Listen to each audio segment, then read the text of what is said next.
Olá pessoal, retornei, estou voltando aqui.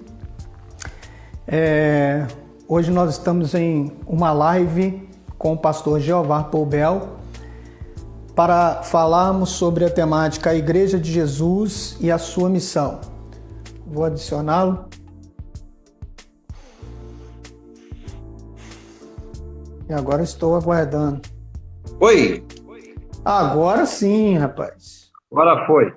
Rapaz, eu acho que esse negócio está de perseguição com a gente, rapaz. Tá me ouvindo bem aí? Eu tô te ouvindo perfeitamente. Não sei Então os tá que bom. estão conosco. Pessoal, eu vou fazer o seguinte, eu vou aproveitar então que o pastor Jeová entrou e nós agradecemos desde já, Jeová, boa noite. Boa noite, Pela meu irmão. sua disponibilidade, pela nossa amizade, podemos estar compartilhando aqui mais uma vez essa tela. Da outra vez nós fizemos pelo Facebook e nós tivemos problema. Dessa vez nós estamos fazendo pelo Instagram e teve problema também, rapaz. Eu acho que o problema está em nós. Mas é um privilégio tê-lo conosco. E, pessoal, eu vou reiterar, eu estou com uma tosse alérgica. Podem ficar despreocupados, não é Covid. É apenas uma gripe alérgica que eu estou, devido à minha rinite. E de vez em quando você vai ouvir uma tossidinha minha aí. Não se assuste, tá? Mas o importante é nós estarmos tratando desse assunto importante aqui hoje, a Igreja de Jesus e sua missão. Na verdade, o pastor Jeová vai falar muito mais do que eu vou estar apenas indagando ao pastor Jeová dentro de algumas situações e ele vai estar expondo aí a sua opinião. E se preciso for uma intervenção minha em algo que possa contribuir, né, eu estarei assim fazendo também. Então eu queria pedir a paciência de todos vocês, que se nós não conseguimos concluir o assunto, nós vamos dar prosseguimento, né, terminarmos a live e depois, se preciso for uns 10 a 15 minutos, nós damos continuidade. Pode ser assim, pastor Jeová? Tudo bem, sem problema. Tá ok, então. Então vou começar do começo, né? Já que nós estamos para falar da Igreja de Jesus e a sua missão, eu queria que você expusesse para todos nós, pastor Jeová, o senhor que já está aí na caminhada há algum tempo, né? 27 anos de ministério pastoral e de igreja, há quanto tempo? Aqui em Ubá, 26 anos. Mas, enquanto cristão? 30 anos, mais ou menos. 30? Então Isso. o senhor já foi aceitando Jesus e já foi jogando o senhor para dentro do seminário? Exatamente. Com 1 ano e meio de convertido, eu já fui para o seminário. Terminou, colocaram a mão na sua cabeça, Exatamente. um giro e vai fazer a obra. É isso aí. O que é a Igreja de Jesus e quem são aqueles que fazem parte dela, dentro da sua perspectiva, da sua opinião? Aham. A Igreja de Jesus é o corpo de Cristo, né, Fábio? Aqui na Terra. Ela é constituída daqueles que se arrependeram dos seus pecados, confessaram Jesus Cristo como seu Senhor, como seu Salvador, e têm caminhado com Ele. Aqueles que já sofreram o novo nascimento, ali de João 3,3, aquele bate-papo com Jesus e Nicodemos. A partir de então, a pessoa tem a filiação divina, já foi selada pelo Espírito Santo, conforme Paulo diz em Efésios 1,13, e ela então já tornou-se Igreja de Jesus, uma vez que igrejas são pessoas, igreja não é prédio, não é endereço, não é uma geografia, enfim, essa é a Igreja de Jesus. É Cristo na Terra, é isso aí. Ele é a cabeça do corpo, nós somos os membros desse corpo, então ele não faz nada aqui na Terra senão por meio da gente, por meio do seu povo. Que maravilha, né? Uma perguntinha meio que pegadinha: existe igreja de uma pessoa? Jesus disse: onde estiverem duas ou três reunidas, se constitui ali uma igreja. Rapaz, eu sabia que você não ia errar nessa. Esse tipo de relacionamento que a gente tem vivido não dá para a gente considerar. Eu digo o seguinte, pastor Jovem, eu costumo dizer que uma pessoa que aceitou a Cristo, que foi transformada de dentro para fora, ela é representante da igreja, mas sozinha ela não é igreja. Ela pode estar lá Exatamente. no ambiente de trabalho dela representando a igreja, o corpo de Cristo que ela faz parte. Mas nós só somos igreja na reunião. Aliás, o termo igreja dá essa conotação, né? O termo já era usado, que é a assembleia, juntamento de pessoas. Então Jesus pega esse termo para ali exemplificar o que seria, na verdade, a sua igreja, né? Que é o ajuntamento, a Exatamente. assembleia. Não é isso? Exatamente. Não foi Jesus que cunhou essa palavra igreja. Eclesia, não é? Ela já existia.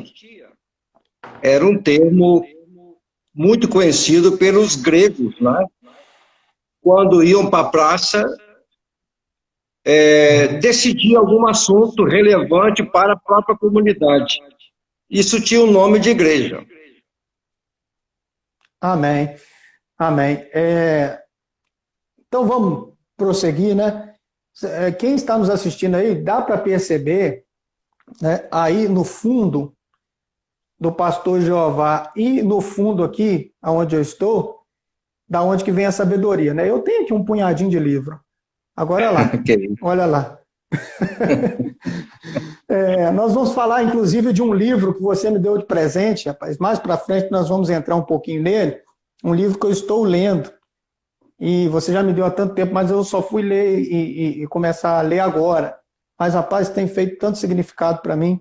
Né? Como você enxerga o ser igreja? E agora dentro de uma conotação na prática. Porque Jesus nos chamou para a prática, né? E não sermos teóricos, mas para praticar aquilo que nós sabemos. Né? O ser. Igreja, pastor Fábio, nada mais é do que a encarnação do Evangelho de Jesus Cristo, né? É a encarnação dos valores do reino. Isso significa ser igreja. Qualquer coisa fora disso aí já é uma especulação.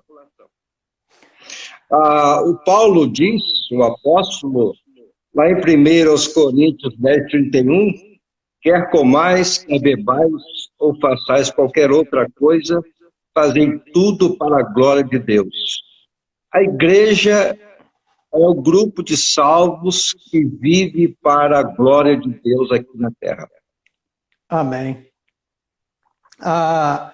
O viver para a glória de Deus tem a conotação da adoração, né? De viver em constante adoração ou uma vida de adoração, não é isso? Exatamente. Às vezes nós confundimos o termo muito adoração, porque este termo ele foi muito utilizado e muito desenvolvido dentro da área musical. Inclusive existe uma conotação dentro da nossa musicalidade cristã, né? Louvor que seriam os mais rápidos, né? E adoração seriam os hinos mais lentos, né? De andamento, vamos dizer assim, de ritmo. Mas, na verdade, quando nós falamos de uma vida de adoração, é uma vida mesmo de devoção plena e total a Deus, não é isso? Uma vida de Exatamente. completa entrega, sem nenhuma restrição, completa mesmo, né? Enquanto Pode você falar. vive para a glória de Deus, você está adorando ao Senhor. Servir alguém é um ato de adoração. As pessoas confundem adoração com louvor, né? O termo, pelo fato de ter sido utilizado, né? De fato, eu no curso Pregue a Palavra, teve uma palavra de um professor que me impactou muito, rapaz. Apesar de saber, mas existem situações nas nossas vidas que quando, mesmo você sabendo, alguém fala, aquilo vem como uma flecha no seu coração e te desperta naquele momento para um ressignificado. até mesmo de algo que talvez você já tinha conhecimento, mas que não tinha dado muita ênfase. Você falou de viver para a glória de Deus, e ele disse o seguinte, que Jesus, ele, em primeiro lugar, não morreu para nos salvar, ele morreu para a glória de Deus. A salvação veio como consequência de tudo o que Deus já havia planejado para a sua glória. Então Jesus ele morre para a glória de Deus e como consequência nós somos salvos pela sua obra vicária. É muito interessante isso, quando ele disse isso, me despertou e eu falei, poxa vida, e realmente, Jesus, tudo que ele fez foi para a glória de Deus. Então nós também devemos fazer tudo para a glória de Deus. Esse texto que o irmão usou aí, de Paulo, ele é muito contundente, né? Que tudo que nós devemos fazer é para a glória de Deus. Dentro dessa missão, pastor Jeová, falando de igreja, nós temos uma missão, nós fomos comissionados por Cristo. O irmão poderia dar uma palavrinha para a gente sobre esta missão? O que você pensa ser a missão da igreja?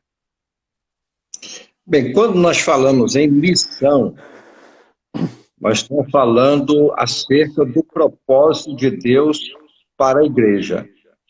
E tem coisas que devemos fazer como igreja que são bem definidas na palavra. Uma delas, por exemplo, está lá em Mateus capítulo 28, de 18 a 20, quando Jesus fala que nós devemos fazer discípulos de todas as nações, batizando-os em nome do Pai, do Filho e do Espírito Santo, ensinando eles a obedecer todas as coisas, e que Jesus estaria com a gente nessa missão até o final dos tempos. Essa é a nossa missão, fazer discípulos. Amém. Fazer discípulos, né? É algo que nós vamos discorrer aqui um pouco agora, então, dentro dessa questão. Né? Você disse pregar o evangelho, batizar em nome do Pai, do Filho e do Espírito Santo, ensinando as pessoas a obedecerem, que seria aí a consequência, seria o evangelho sendo pregado, a pessoa aceita este evangelho, agora o ato externo do batismo, demonstrando aquilo que aconteceu no seu interior, né? Uma transformação de dentro para fora, e agora nós precisamos discipular, né? Ensinar essa pessoa a obedecer a Deus. Talvez seria a tarefa mais difícil, ensinar a pessoa a obedecer a Deus. O próprio Ministério Global do falecido pastor Billy Graham, a Associação Billy Graham, talvez poucos pastores saibam que o grande mentor da sistematização das igrejas em células era o coordenador do Ministério de Evangelização da Associação Billy Graham, que é o pastor Ralph Neighbor. Eles chegaram em dado momento, eles levantaram uma pesquisa, fizeram uma pesquisa para saberem quantas pessoas que levantaram as suas mãos nas cruzadas estavam frequentando uma igreja, estavam como membro de uma igreja. Qual foi a decepção que eles tiveram? Menos de 10% daquelas pessoas que fizeram uma decisão pública no ginásio, no estádio, estavam inseridas no corpo de Cristo, igreja, numa igreja local. De lá para cá, houve, eu diria, um boom. E passaram a observar que a igreja precisava, na verdade, era discipular pessoas. Levar uma pessoa a tomar uma decisão ao lado de Cristo é a tarefa mais fácil. O grande desafio da igreja é fazer discípulos, porque isso demanda tempo e a gente que lida com isso sabe que não é uma tarefa fácil. É trabalhoso, né? Trabalhoso. Mas, na verdade, o termo ministério é trabalho, né? E nós não conseguimos resultados sem realmente trabalhar. Nós precisamos trabalhar para que as pessoas sejam edificadas. Essa seria a ideia do discipulado, né? O discípulo, inclusive, é um termo que Jesus se utilizou também dele para falar dos seus seguidores, dos que o seguem. este termo, discípulo, a conotação dele não é de um mero aluno, de um aluno de uma escola, dentro de uma questão formal. A ideia era aquele que estava perto, né? Andando perto, né? Seguindo os passos ali do mestre. Existe até uma frase que eu li num devocional do Ed René Kivitz, Talmidim, já tem um tempo que eu li, e nesse devocional tinha a ideia do discipulado, e a ideia era a seguinte: cubra-se da poeira dos pés do seu mestre. Ele usava muito essa expressão nesse devocional, né? Que a ideia do discípulo é se cobrir da poeira dos pés do mestre, ou seja, ele anda tão perto do mestre que em uma estrada de terra ele se cobriria ali da poeira do pé do mestre. Nós poderíamos, então, tratar dessa questão, Jeová. O que é discipular pessoas? Nós já falamos que é ensinar as pessoas a obedecerem, mas dentro de uma questão mais profunda, menos superficial. O que, na sua opinião, é discipular? Se alguém te perguntasse e que você tivesse que dar uma resposta mais aprofundada, o que é discipular pessoas? Discipular uma pessoa é você investir a sua vida intencionalmente para levar esta pessoa a também ser um discípulo ou uma discípula de Jesus. É por isso que é trabalhoso, porque não se faz discípulo por atacado. O discípulo é feito a varejo. Então, há de existir vínculos estreitos, vínculos afetivos, é o envolvimento com a pessoa, em todas as áreas da vida dela. Não é só você ensiná-la versículos da Bíblia, não é só você dizer que ela precisa ir para a igreja, que ela precisa ler a Bíblia, que ela precisa orar. Isso a escola bíblica dominical ensina. Você pode fazer isso também através do púlpito da igreja. Então, o discipular uma pessoa é você realmente se dedicar a essa pessoa. Gastar tempo com essa pessoa. Dar atenção a essa pessoa. É você saber o que está acontecendo na vida dela. As pessoas que eu discipulo, eu pergunto basicamente tudo do dia a dia da pessoa. Se é casado, procuro saber da vida sexual da pessoa, procuro saber da vida financeira da pessoa, se é pai, a relação desse pai com os filhos, se é filho, a relação desse filho com o pai. É você levar a pessoa a andar com Jesus, na verdadeira acepção da palavra, a glorificar a Deus no seu dia a dia, no seu trabalho, em casa, na faculdade, enfim. Não é só falar com ela. Muito bom, Jeová. E dentro da sua experiência... Às vezes, para discipular uma pessoa, pastor Fábio, desculpe, deixa eu terminar. Pode falar. Para discipular uma pessoa, você tem que enfiar a mão no bolso. Não é? Levar você se preocupar com ela de forma integral. Foi o que Jesus fez, foi o que Paulo fez, os demais apóstolos fizeram e o que os discípulos de Jesus Cristo estão fazendo hoje. Não é? É verdade. Essa questão de enfiar a mão no bolso, por vezes, vai se tornar necessário, às vezes dentro de uma necessidade, e às vezes, eu vou falar até da minha própria experiência,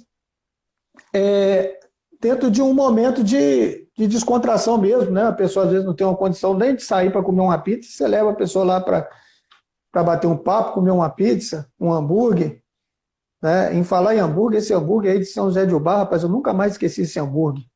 É bom mesmo. Voltar aí para a gente voltar a comer esse hambúrguer.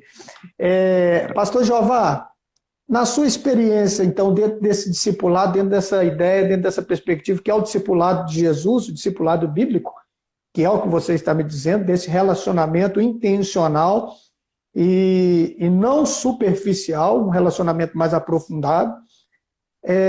Há uma progressão com relação ao discípulo e o seu discipulador, quando eu digo uma progressão na questão da intimidade, na sua experiência. Com certeza. Com certeza.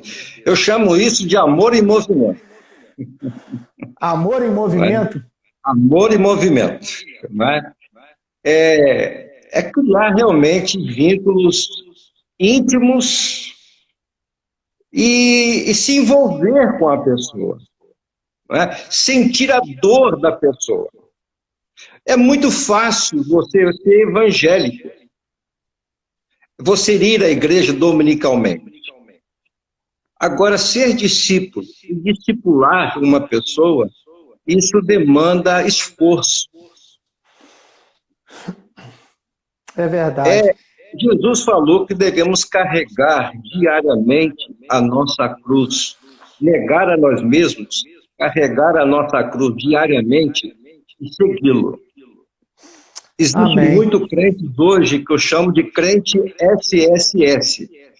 Salvo, sentado e satisfeito. Pois é, então dentro dessa questão aí, rapaz, que gancho que você me deu. Vamos pensar que uma geração dura aí em torno de 40 anos, né, que é o que o censo, né, comum diz, que uma geração ela se renova de 40 em 40 anos, vamos dizer assim. É um ciclo, né? Não que o sujeito com 70 anos não faça parte de uma outra geração, né? Mas que as gerações elas vão se renovando de 40 em 40 anos, em questão de consciência, em questão de sociedade, em questão de perspectiva de vida, enfim, dentre muitas questões. Dentro das nossas igrejas, eu poderia dizer aí que 10 anos é tempo suficiente para nós avaliarmos e entendermos que em 10 anos uma pessoa já pode ser, se ela se aplicou, madura na fé. É tempo suficiente. Eu acredito nisso. Deveria ser, né? Sim, de evangelho, né? 10 anos de evangelho. Uma pessoa, se ela tem se dedicado, né, tem se empenhado, ela já é uma pessoa madura na fé, já tem uma bagagem espiritual, já não é neófita. Né? Dentro dessa ideia de geração, dentro desse pressuposto de 40 em 40 anos, e dentro dessa questão dos 10 anos que nós já temos crentes aí maduros, né, já amadurecidos, convivência com experiência, como que você tem enxergado essa nova geração? Né? Você já veio de uma outra geração, né? Apesar de ainda ser novo, mas passou por uma outra geração de igreja. E agora, como você tem enxergado a igreja de hoje? Eu me refiro à igreja verdadeira, a igreja de Jesus. Olha, Fábio, para ser sincero com você, eu estou muito otimista. Eu creio que os pastores e líderes, pelo menos brasileiros, estão muito atentos à questão do discipulado. Por exemplo, a Junta de Missões Nacionais, de 10 anos para cá, se fala em discipulado o tempo todo, né? Em PGM, todos os missionários da nossa Junta de Missões Nacionais são treinados para começar um trabalho num lugar com pequenos grupos, ensinando essas pessoas a discipular. Então, eu estou muito otimista com relação a isso. Claro, nós batistas, diga-se de passagem, nós estávamos a reboque disso. Outras denominações estavam muito à frente. Graças a Deus, houve um despertamento para a necessidade de discipular pessoas, investir em pessoas, e eu aguardo ansiosamente por um grande avivamento no Brasil por conta disso. Até mesmo porque aquela bandeira denominacional, aquela crença xiita, que cada um tem que ficar no seu quadrado, isso está acabando. Nós estamos nos unindo para promover esse grande avivamento. Porque a gente sabe hoje que a gente não vai conseguir fazer isso sozinho como denominação. Eu creio que a igreja vai se unir para que esse avivamento aconteça. Até porque eu creio que nessa próxima década, aliás, nesta década, até 2030, muita coisa braba vem pela frente. Eu sou otimista, mas nesse aspecto eu não tenho dúvida que coisas ruins vão acontecer. E isso vai fazer com que nos unamos, nos fortaleçamos. Eu creio nisso. Amém. Então, eu estou otimista que o discipulado 1 a 1 chegou para ficar, e eu creio que essa pandemia aí é uma maneira didática de Deus ensinar a igreja como lidar com esse novo tempo. Porque a perseguição vem aí, não tenho dúvida disso. Sim. Que bom perceber esse otimismo, pastor Jeová. Que bom.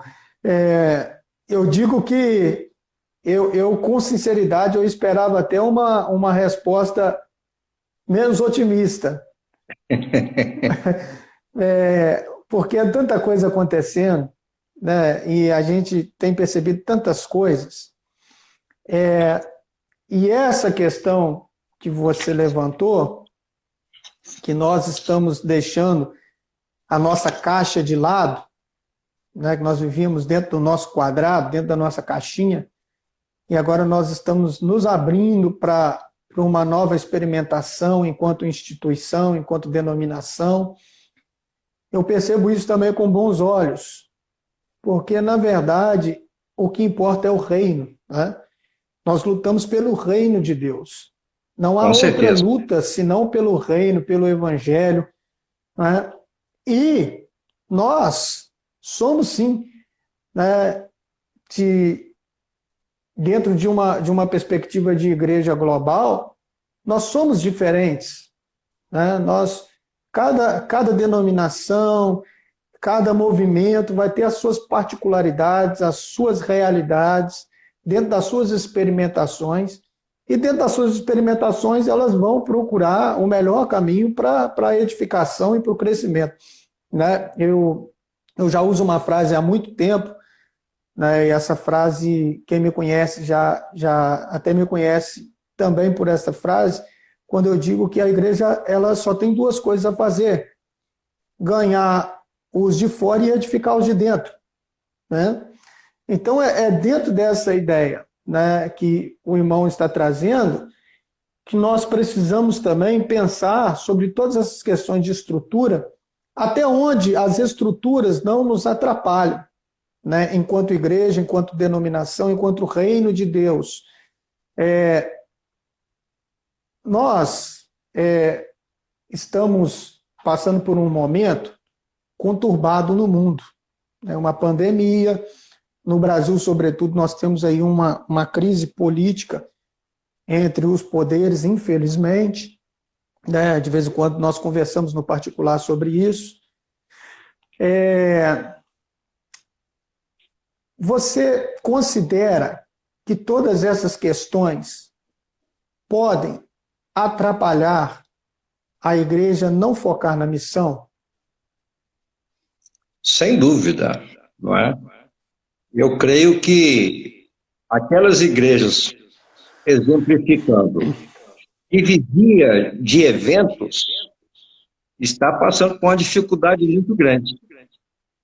Mas aquela igreja que já trabalha com célula, com pequenos grupos, com PGM, a vida da igreja continuou naturalmente, sem nenhuma dificuldade.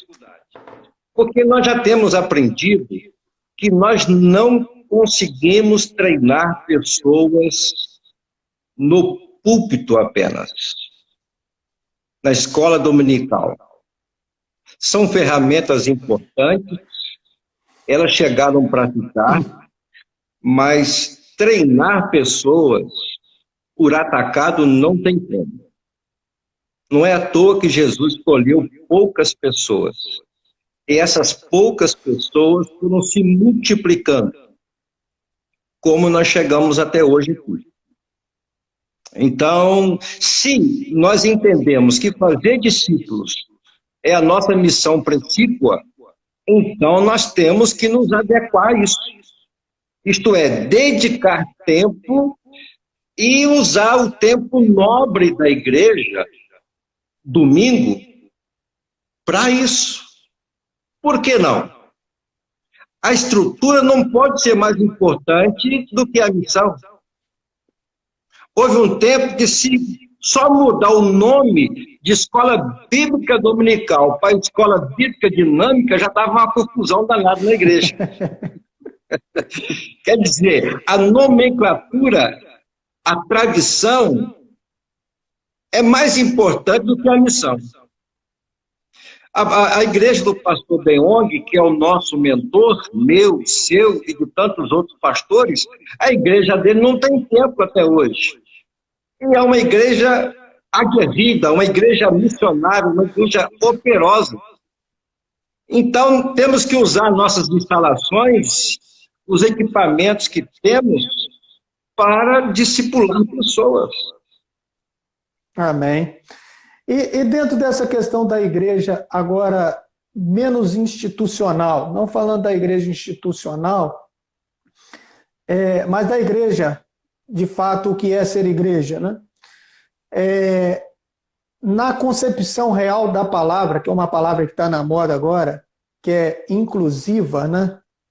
Uma igreja inclusiva, mas vamos desmistificar essa palavra aqui. Inclusiva, que eu estou dizendo, é uma igreja que abraça as pessoas, que recebem as pessoas como elas são, mas que essas pessoas precisam passar por um novo nascimento, aceitando a Cristo como seu Salvador, como seu Senhor, tendo assim uma mudança de vida, uma mudança de atitude, uma mudança de opinião com relação ao senhorio de Jesus e tendo assim uma nova conduta. Então, vamos então tirar o rótulo que eles têm colocado nessa palavra, né? E vamos então falar do que realmente ela significa para nós, dentro dessa ideia. Você entende que a nossa igreja está se tornando mais inclusiva e não exclusiva? Inclusiva no sentido de ser mais ativa na sociedade, abraçar as pessoas, aceitar com mais facilidade o pecador, né? Não os seus pecados, mas o pecador, para cuidar dessas pessoas, abraçando, entendendo a importância que essas pessoas têm para todos nós. Você entende isso? Usando a palavra inclusive com essa conotação, eu creio que sim. A igreja está se aproximando mais das pessoas. A igreja está acolhendo mais as pessoas. Sem dúvida alguma. A gente não pode correr naquele erro de tentar ser politicamente correto e chamar todo mundo para dentro, não é? E conviver com pecados na igreja. O que, lamentavelmente, algumas igrejas têm feito e têm crescido assustadoramente porque quer ser politicamente correta. Paulo disse a Timóteo: se você quer viver piamente em Cristo, você padecerá perseguições. A gente não precisa se amoldar ao mundo para ganhar o mundo. Isso é um erro. Isso é diabólico. Jesus não está nesse negócio. Agora, temos que amar as pessoas indistintamente, acolhê-las, tentar ajudá-las. Agora, para fazer parte do corpo de Cristo, ela precisa, evidentemente, sofrer um novo nascimento. Eu uso muito, Jeová, dentro dessa questão, o exemplo da mulher que ia ser apedrejada, né? E nessa questão do apedrejamento daquela mulher que foi pega em flagrante adultério, nós temos ali algumas questões, né? Primeiro, a mulher não estava sozinha, certo? Se ela estava em adultério, ela estava com alguém. Só que dentro de uma sociedade que tinha ali toda essa questão, e nós sabemos disso, meio que protegia, né, os homens, vamos dizer assim, dentro dessa conotação, só vem a mulher para o círculo para ser apedrejada, né? Mas interessante desse texto, que eu acho, que vai trazer talvez uma lucidez para o nosso assunto aqui, é que Jesus, ele não permite, através do convencimento, do diálogo, que aquela mulher seja apedrejada. Aquele que não tem pecado atira a primeira pedra. Mas o texto não termina aí. O texto ele vai continuar. E Jesus ele vai completar. Ninguém aqui está mais para te apedrejar. Pode ir, mas não peques mais. Não é isso? Então, Muda de vida. o final conclui o início. O problema é que, dentro de um evangelho mais liberal, que as pessoas estão, em nome do amor, desse pseudo-amor, engolindo algumas coisas, só se tem a primeira parte do texto, não tem a segunda. Né? Vai, pode ir. Ninguém está mais aqui para te condenar. Estou te abraçando, estou te amparando, mas a partir de hoje, filhinha, muda de vida, né? Correto? Seria isso, então, para a gente terminar essa partezinha aqui? Uhum. Está de acordo? Pode falar. Sim. A lei mosaica diz que tanto o homem quanto a mulher deveriam ser apedrejados. Se o texto diz, salvo engano, em João capítulo 8, que ela foi pega em pleno ato adulterando, ué, cadê o homem? Por que não trouxeram o homem também? Então foi uma pegadinha. Se Jesus condena ela, eles diriam, mas cadê o homem? E se Jesus deixa ela embora, então o pecado não tem que ser punido. Foi essa a razão porque Jesus disse, aquele que não tiver pecado, seja o primeiro que atire pedra nela.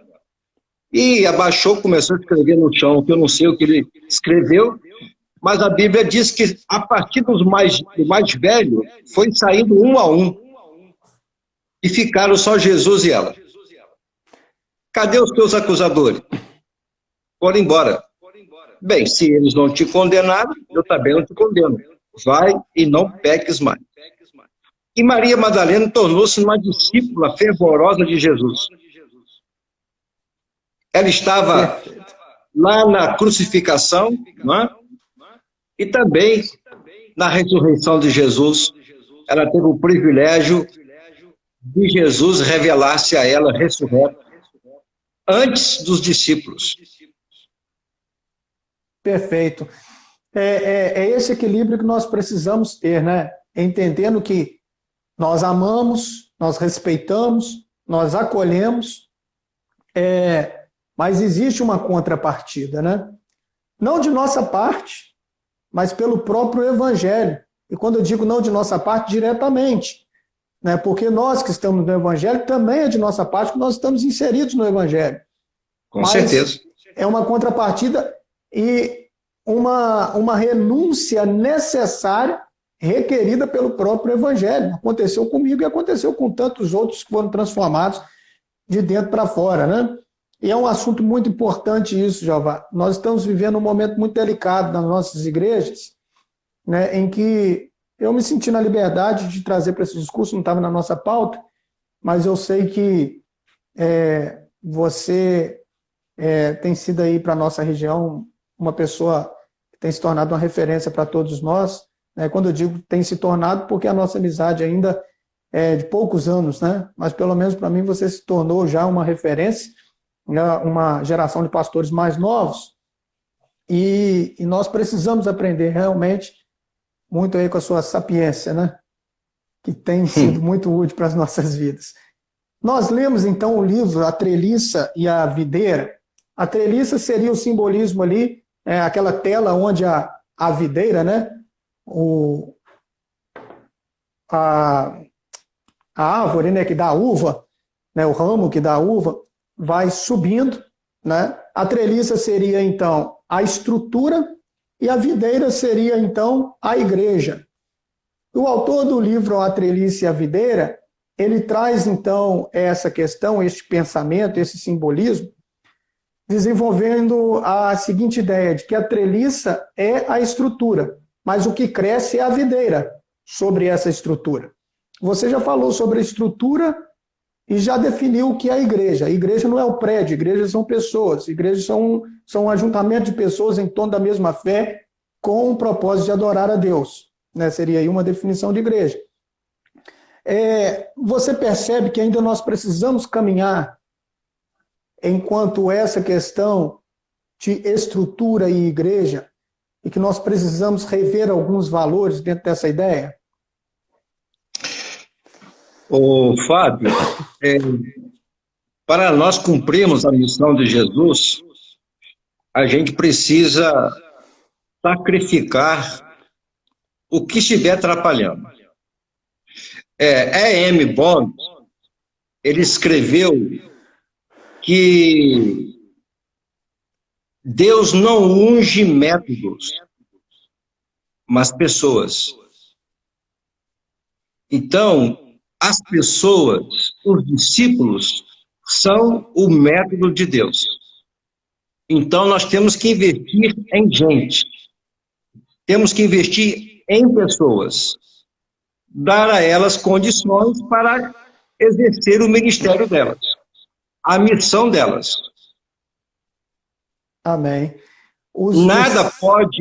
Nada pode atrapalhar o cumprimento da missão. O que tiver que mudar na estrutura para facilitar o cumprimento da missão, que mude. O pastor Roberto Lai contou para nós uma vez que para mudar o culto do alemão para o português foi uma assembleia calorosa. E depois, para mudar a placa lá na frente, outra assembleia calorosa. Então, veja bem, a treliça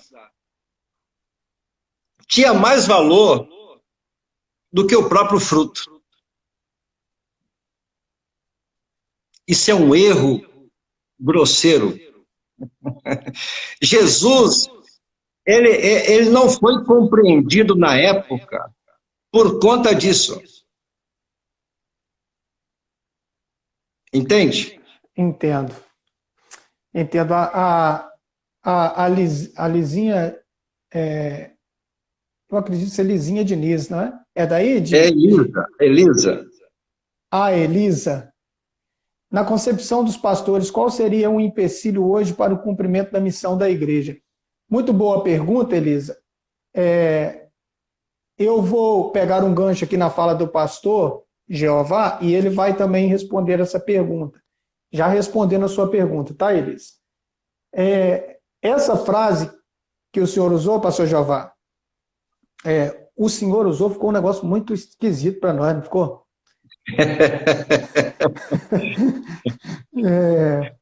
Essa frase que você, né, vou te chamar de você. Por favor. A gente já comeu 1 quilo de sal bastante para me chamar de você. Essa frase que você usou sobre o discípulo, né, que o método de Deus... E.M. Bond diz que Deus, ele não unge métodos, mas pessoas. Então, as pessoas são o método de Deus. Perfeito. Nós temos que capacitar discípulos, capacitar pessoas para que elas cumpram a sua missão. Nós vamos adequar, então, a estrutura para facilitar isso, o treinamento dessas pessoas. Dar material adequado a elas, se encontrar com elas, nesse aspecto.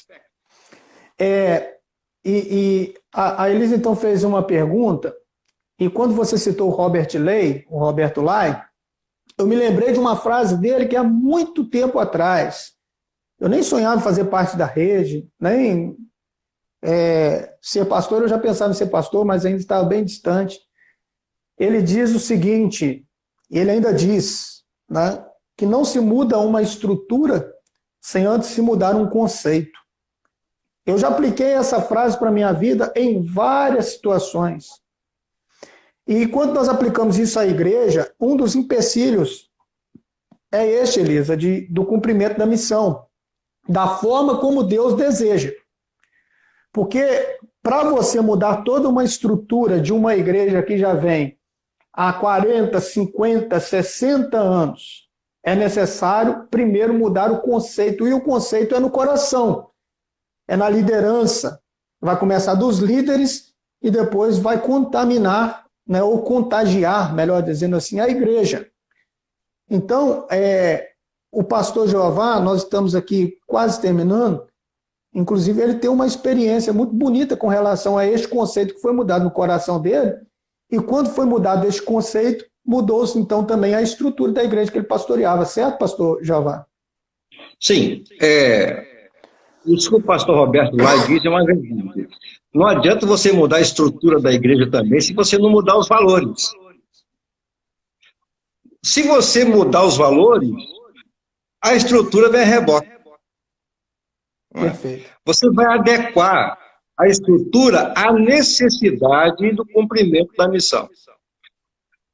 A estrutura não passa a ser mais importante do que os valores. E nem pode. Jesus, os discípulos ficaram encantados com o templo, e Jesus disse, não ficará pedra sobre pedra que não seja derribada. A Bíblia já diz, desde o Velho Testamento, que Deus não habita em templos feitos por mãos humanas. Nós sacralizamos o templo e esquecemos de preparar pessoas para o cumprimento da missão, conforme está ali em Efésios, capítulo 4, de 11 a 13. A videira, a igreja, é mais importante do que a estrutura. O nosso mentor, como você disse, o pastor Ben-Yong, dentro dessa questão de estrutura e de métodos, ele costuma dizer qual é o método que se deve utilizar, né? O que dá certo para aquela localidade, para aquela situação, para aquela comunidade, para aquela sociedade. Cada lugar vai se mostrar de uma forma que nós precisamos, cumprindo a missão de Cristo, né, pregar o evangelho, ensinando as pessoas a obedecerem a Deus dentro dessa questão do discipulado. Essa é a missão. Salvar os de fora por meio do evangelho e edificar os de dentro. Agora, o método que vai se usar, pois não. Eu me lembrei de algo que o pastor Ben-Yong pregou aqui na igreja, há uns 2 anos atrás. Ele falou que lá na China, o comunismo fechou as igrejas. Os templos foram derribados. Os pastores foram presos. E a igreja cresceu 100 vezes mais. A igreja não depende da estrutura. A igreja só depende do poder de Deus. É o que está lá em Mateus 28, 18. Todo poder foi me dado no céu e na terra. Portanto, façam discípulos. Nós vamos cumprir a missão nesse poder do Senhor, no poder do Espírito do Senhor. A igreja brasileira, ela estava centralizada no pastor, na figura do pastor. E agora que não tem culto no templo,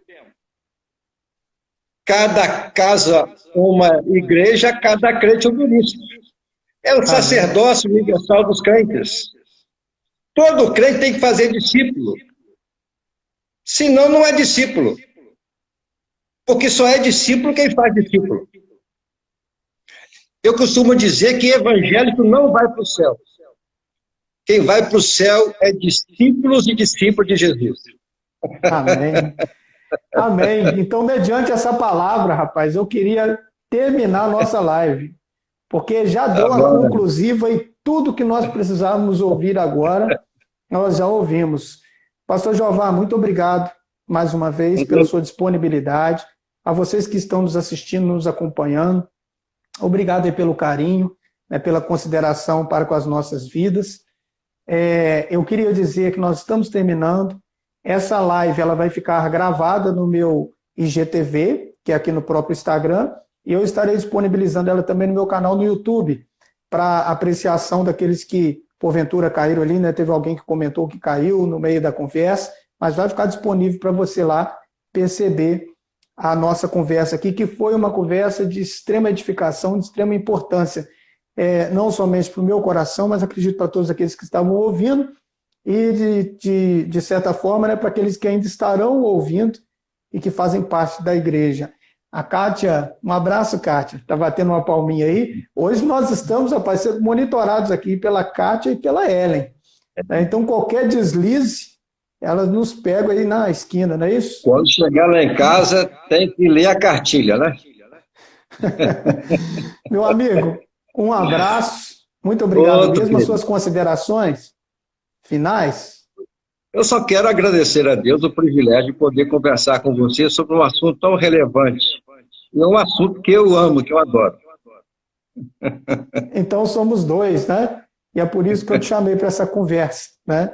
Porque nós dois compartilhamos aí de muitos, né, dos nossos assuntos, da mesma opinião, né? Mas muito obrigado mesmo, tá? Queridos, Deus abençoe. Forte abraço a todos. Assim nós estamos terminando nessa noite. Que Deus te abençoe em nome de Jesus. Amém.